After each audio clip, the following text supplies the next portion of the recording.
Okay, I'm back. I'm back. I just wasn't sure whether you could hear me. I'm not very good at this. This is only my second live stream ever, and I'm quite kind of paranoid about it. So I don't think anybody is watching as yet, and we'll see if anybody jumps on. So yeah, before I just had a little bit of a panic and didn't think anyone could actually hear me. So I cancelled. Okay, so I can see there's one person on there now. So hopefully you can hear me.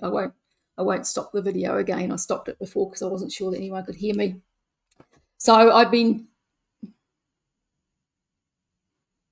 Oh, they just hopped off again. Just wait and see if anyone else comes on.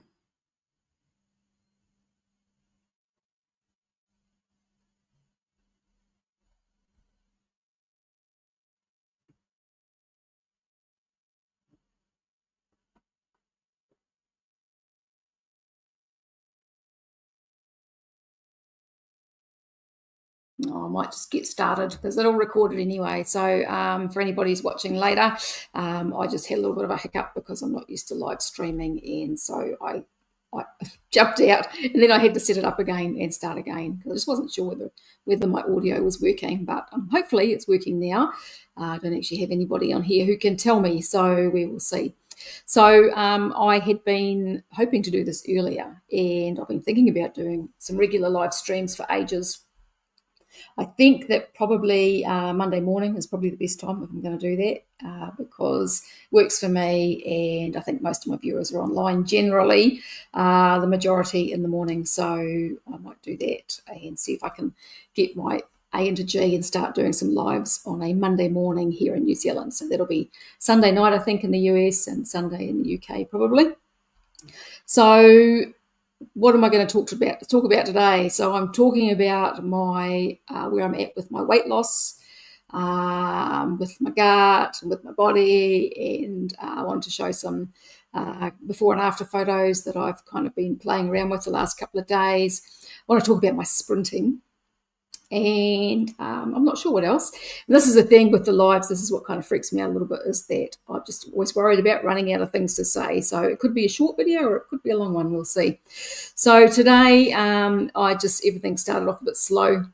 This morning I had a shit sleep last night because I had coffee about 5 o'clock. I very rarely drink coffee, and for some reason yesterday I decided it was a good idea to have a coffee. Normally I drink decaf, but I decided it was going to be a good idea to have a coffee at 5 o'clock at night, and then I couldn't get to sleep, and then I kept waking up all night. So I was off to a bad start this morning. The weather here is very bleak in New Zealand. It's not raining, but it's just kind of cloudy and yuck. We're heading into winter, so not the best kind of weather out there. Got up this morning and got organised and went down and had some blood tests done. So just a couple of tests. I wanted to have a insulin test done, and I wanted to have a ferritin test done. So I haven't had any tests done for a little while. And the reason for the insulin is I realised yesterday it's been a year since I had my last one. Now, when I had my last insulin test done, I had actually been doing a high-fat version of Carnivore for a couple of months, and I'd had an insulin test done in the February of last year, 2024, and then I was doing high-fat Carnivore, and then I did a insulin test about April, I think, from memory. Yeah, about April, and my insulin had gone up 5 points, so it was absolutely heading in the wrong direction. So that kind of flipped me out and kind of put me off the high-fat thing at that point. But I've gone backwards and forwards into the higher fat carnivore diet since then. At the moment, I'm kind of doing the opposite of that, and I'll talk about that in a little bit. So what I was saying earlier on is that I've been looking at some of my photos and kind of doing some comparisons before and after, because I know that you can always see a lot of difference in my face. My face is one of the big things. Even though my weight loss has been slow, my face really kind of shows what's happening in my body.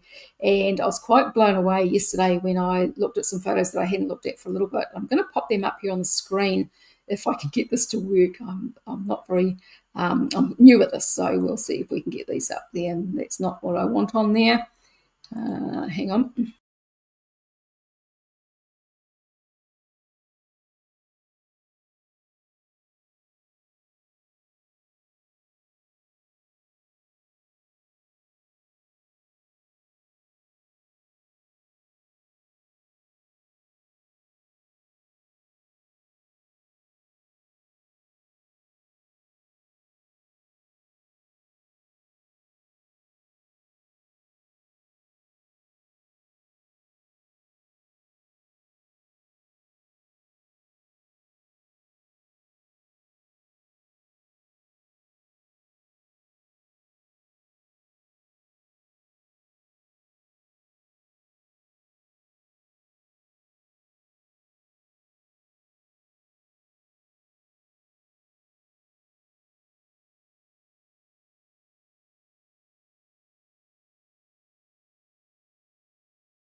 And if I can get me back on the screen, yep, here I am. Oh, hang on.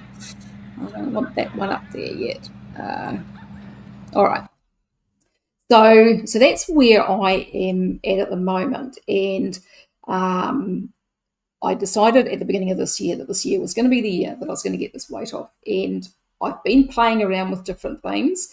I had a couple of interruptions because we went away on holiday, and then I had a family event where I had my dad's 90th birthday, and then I had my sister staying. So it's kind of been a bit all over the place. Now, I dropped about 3 kilos pretty fast at the beginning of the year. I'd actually gained some weight at the end of last year.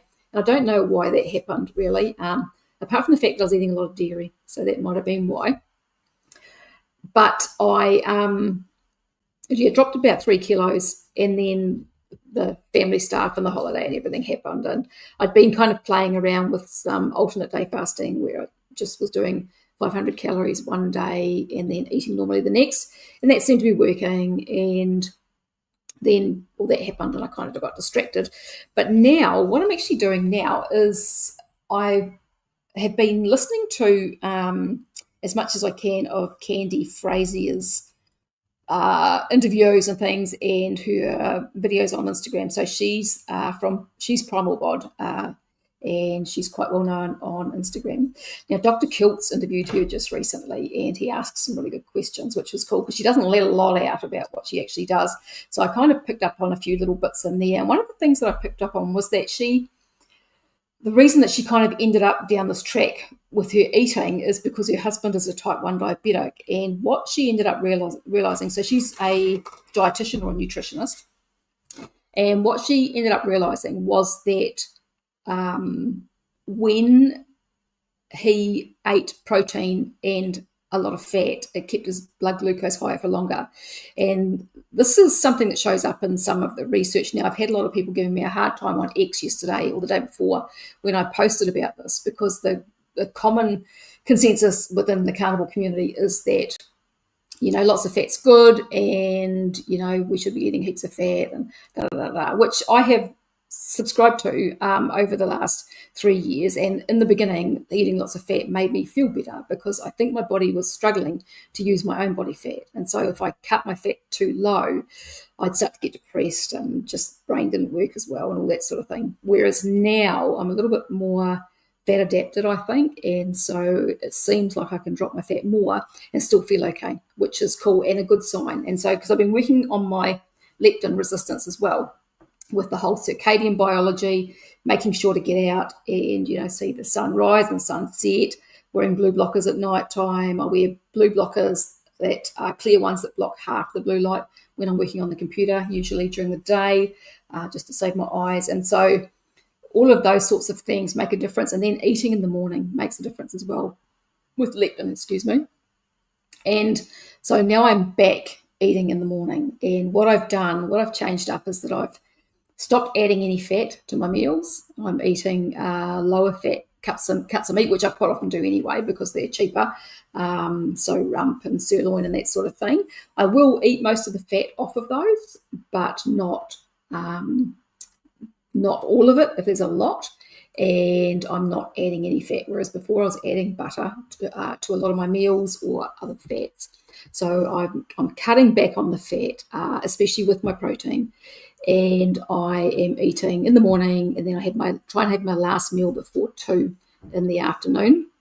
And so far that seems to be working. So I'm down 1.2 kilos in a week, and my blood glucose is a lot better. So when I got up this morning, my fasting glucose was 4.6, which is pretty cool. Now, I had also been, I started taking Berberine again, but I've stopped because it just messes with my bowel. I can't take that stuff. It does seem to help with my blood glucose, but man, it just, okay, the first couple of days, then I'm just back and forth to the toilet and things just get really nasty. So I had stopped it. Thankfully, it doesn't take too long to settle down.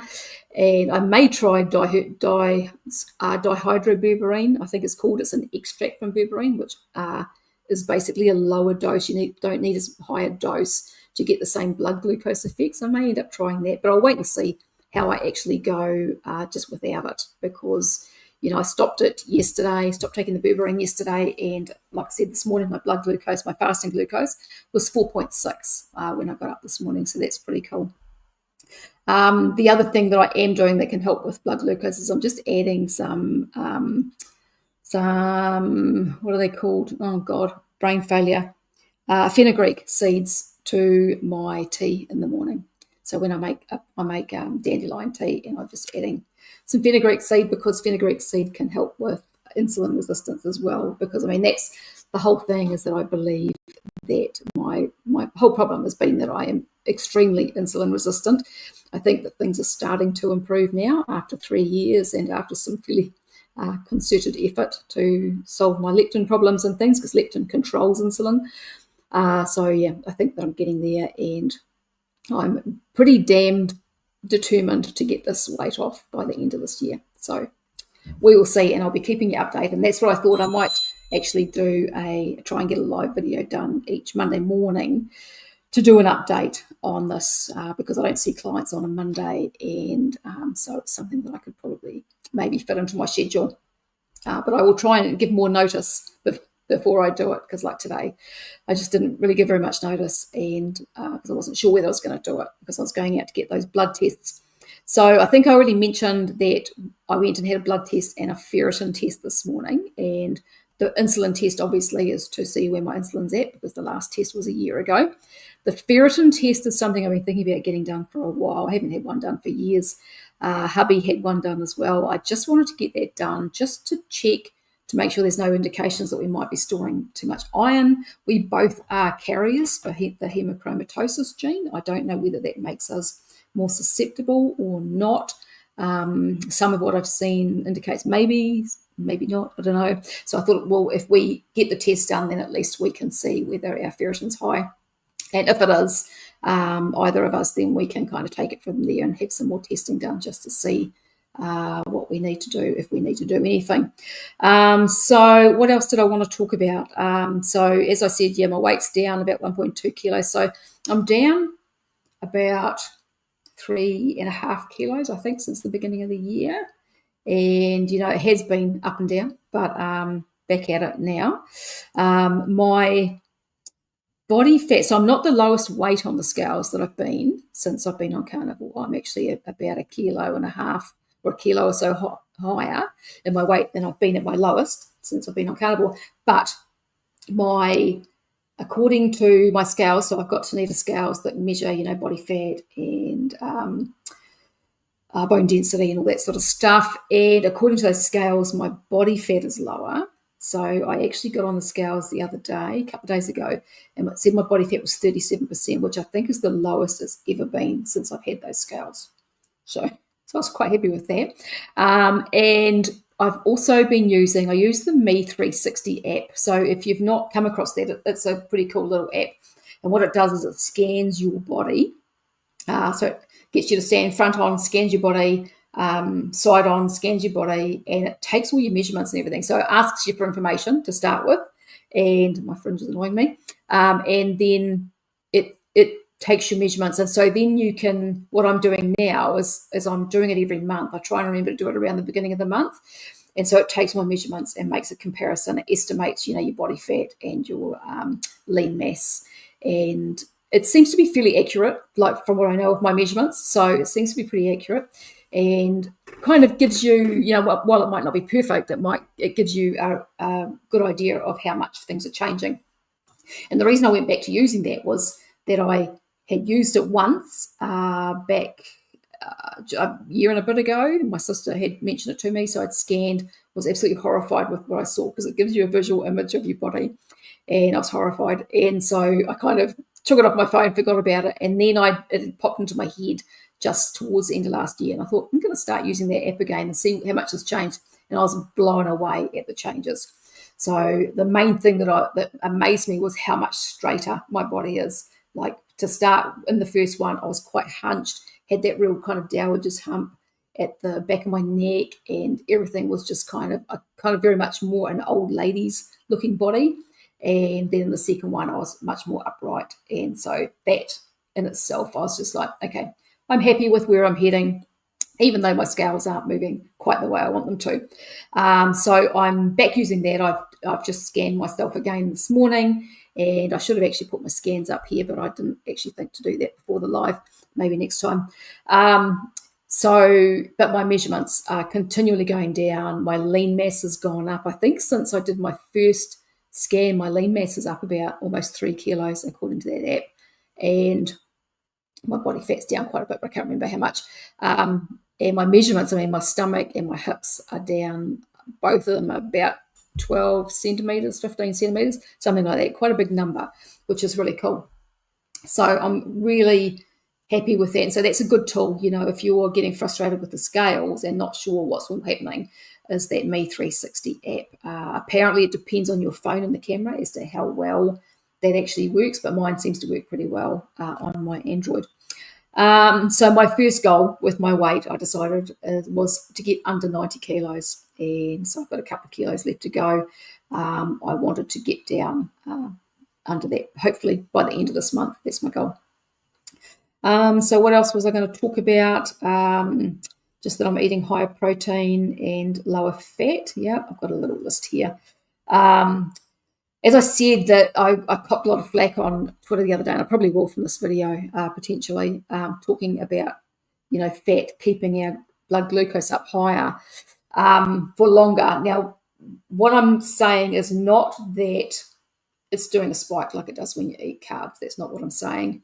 But when you eat protein, especially if you eat too much protein, that's another thing I'm doing, is I'm keeping my protein, trying to keep my protein under about 70 grams per meal. So that's why I've split into 2 meals again, because a lot of the time since I've been on Carnivore, I've been doing OMAD. And the reason for that was because my bowel was playing up so much. It was just way less stressful for me to just eat one big meal at nighttime and not eat during the day, because when I was seeing clients, if my bowel was playing up, it just really messes with me. And so I had to kind of toss up between the stress of that happening and just doing the one big meal at night time. So that's what I was doing. Whereas now things are a lot better, unless I take Berberine or do something else silly like that. Things are lots better, and so way less stress when seeing clients, way less issues with my bowel.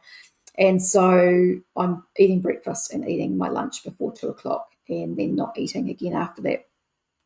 And so that little boost of blood glucose when you eat protein, I mean, it happens, that's natural, it's supposed to happen. And for a lot of people, it's obviously not a problem. A lot of people come onto Carnivore and they just start dropping weight, even if they're eating a lot of protein and fat. But I think that it depends on how insulin resistant your body is. Now, I have lipedema, which affects the way your body can use its own body fat as well. It affects, other things. And so I think that looking back, I think I've probably been insulin resistant most of my life, to be honest. And so I'm 61 years old. It's going to take a little while maybe to reverse that, even though it doesn't for some people, by the looks. And so when you are eating protein and a lot of fat together, what some of this research shows, and what a lot of type 1 diabetics find, is that it keeps your blood glucose higher for longer. And so if you're seriously insulin resistant and you're wanting to lose weight and you're not losing weight, that might be why. And that's why I'm experimenting with this. And I'll update and let everybody know how it's going, because this is something that's not really talked about too much. And as I said, a lot of carnivores don't believe that this is correct at all. But as I've said, all we can do is experiment, try it and see what actually happens. And so far, so good. I mean, I'm down 1.2 kilos. My blood glucose has gone down. My fasting glucose has gone down. And I've had an insulin test done today. I'll probably get one done in a month or two and see what's changing. And and I'll let you know. So that's where I'm at with all that. The other thing that I want to talk about is how my sprinting's going. So I don't think I've actually shown this video on YouTube. I put it up on X just last week or the week before. So this is my video of my very first sprint, which was just hilarious. It was over a year ago. We did it for a couple of months, and then winter set in and we stopped because it got too wet and the grass was too slippery. And then we started again towards September maybe. And then I hurt my knee and I had to have like 2 months off, and then I'm back at it again. So this is my very first sprint that I did, and it's just hilarious. I'll show you. Oops, hang on, I've got to find it. Oh, no, not that one.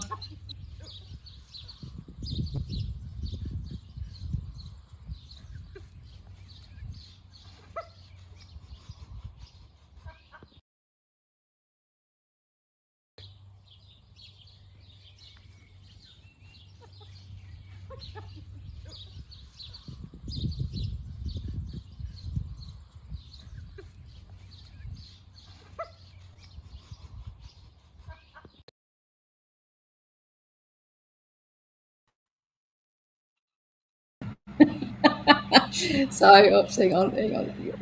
So, as you can see, it was my first sprint, and a couple of people making comments in here. Berberine works best for me on an empty stomach. Oh, really? I was taking it with food. Take it first thing in the morning while fasting. The now brand of Berberine is much kinder on my digestion. Yeah, I don't know. Maybe it does depend on brand as well. I don't know. I've used two different brands of Berberine. So I've used the Nature's Sunshine one, and I used another one as well. I can't think what it's called, but I've taken it with food. I actually had thought I might go off it for a little bit, and then just try taking a really small dose. Even if I cut a capsule in half, and just take that once a day, and then just kind of build it up. How much are you taking? How much berberine are you taking? What's the dosage? Do you know the now brand? And benfotiamine, yeah, I take benfotiamine. Hubby and I both take that, and we really like it. We actually stopped benfotiamine for a little bit, and then we realised that we just weren't feeling as good without it, so we started taking it again. But yeah, I'd be interested to know how much is Hive is your name, yeah. How much berberine, what your dosage is, if you can pop that in the chat if you're still on. So my sprinting, when I did that first sprint, the reason I was laughing was I felt so heavy and so cumbersome. I used to run, jog, I did that for 8 years. I used to do between 5 and 8 kilometers a day, probably 5 days a week. And, like my body was never built for running, but I used to think that it was good for me. And I was quite addicted to it. And so, but that's been over 10 years since I stopped that. The reason I ended up stopping was because I found that when I did run, it just wore me out for the rest of the day. In the end, it just absolutely robbed all my energy and I had to stop. So I haven't kind of run since I was in my late 40s when I stopped. And I've missed it. The sprinting I find is really addictive and really makes me feel good. And so, but it was quite scary to start with. But I'll show you yesterday's sprint. So yesterday we actually went to the park in town for the first time. So this is the first time we've done this. So we've been sprinting in the yard up until now. But what we're finding is the yard's too short and there's nowhere else around because we're on a rural road. People are driving at 100 kilometres an hour. There's no footpath. Our driveway is gravel. We don't really want to run on that. So we decided that we might go into town a couple of days a week. We'll still do some in the yard because we usually try and do it every second day. Sometimes it's every third day. But we thought we might go into town once or twice a week hopefully, and sprint at the park. And so yesterday was our first time, and I'll show you how that went. I'll just see if I can get that up.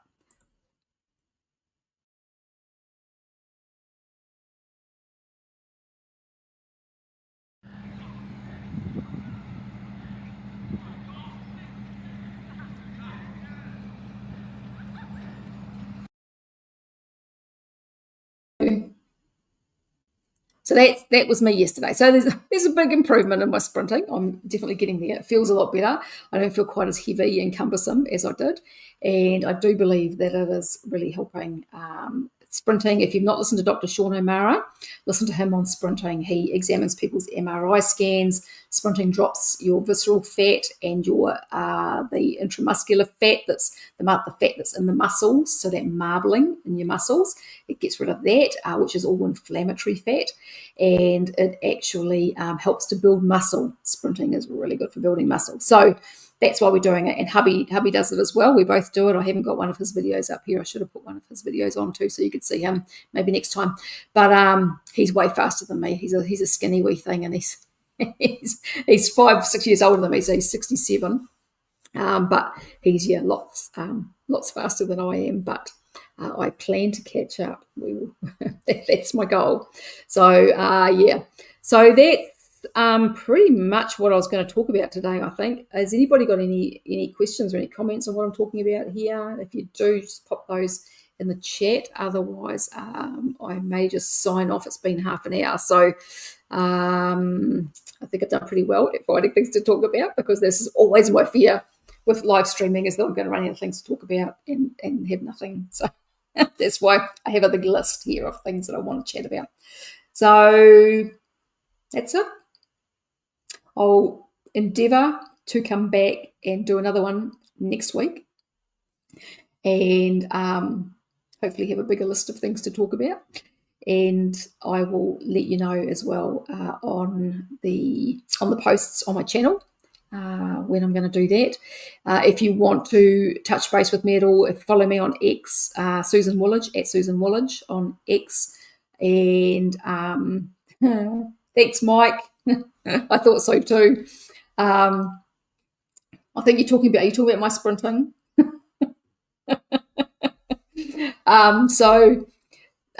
If you follow me on X at Susan Woolage, I've also got a new website up. I changed my domain name, and so it's livingcarnivore.info. And if you want to sign up for my newsletter, I have an opt-in form there if you want to do that. And so I plan on keeping people up to date with what I'm doing with that eventually, once I get organised.